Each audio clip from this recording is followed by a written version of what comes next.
ছাত্রী হেনস্থা অভিযোগের মামলায় ঢাকা বিশ্ববিদ্যালয়ের কর্মচারী মোস্তফা আসিফকে জামিন দিয়েছেন আদালত।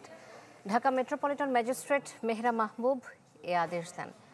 এদিকে মব নিয়ন্ত্রণে সরকার কাজ করছে বলে জানিয়েছেন স্বরাষ্ট্র উপদেষ্টা। ঢালাইয়ের সেরা প্রিমিয়ার সিমেন্ট। ঘটনাস্থল দেশের সর্বোচ্চ বিদ্যাপীঠ ঢাকা বিশ্ববিদ্যালয়। সেখানেই বুধবার এক ছাত্রীর পোশাক নিয়ে কটু মন্তব্য করে বিশ্ববিদ্যালয়টির লাইব্রেরির সহকারী বাইন্ডার মুস্তফা আসিফ। হেনস্থার শিকার নারী প্রথমে প্রক্টর অফিসে অভিযোগ দায়ের করেন, পরে মামলা হয় শাহবাগ থানায়।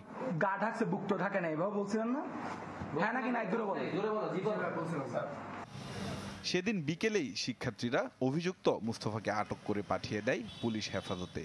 তবে সন্ধ্যার পর কিছু মানুষ তাকে ছাড়িয়ে আনতে ভিড় করে থানায়।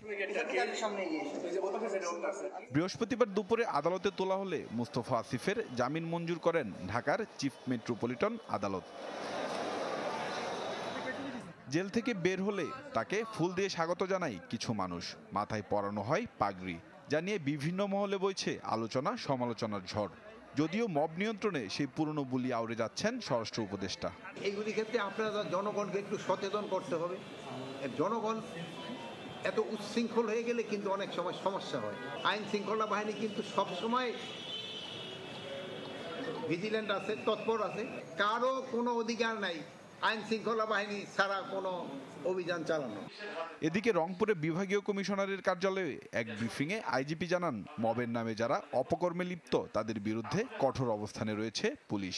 আমরা চেষ্টা করছি এই জিনিসগুলো যতটা পারা যায় দমন করতে। এখন যখনই আমরা পুলিশ খবর পাচ্ছি তখনই আমরা যাচ্ছি, গিয়ে তাদেরকে নিবৃত্ত করার চেষ্টা করছি। সম্রাট হোসেন, চ্যানেল 24, ঢাকা।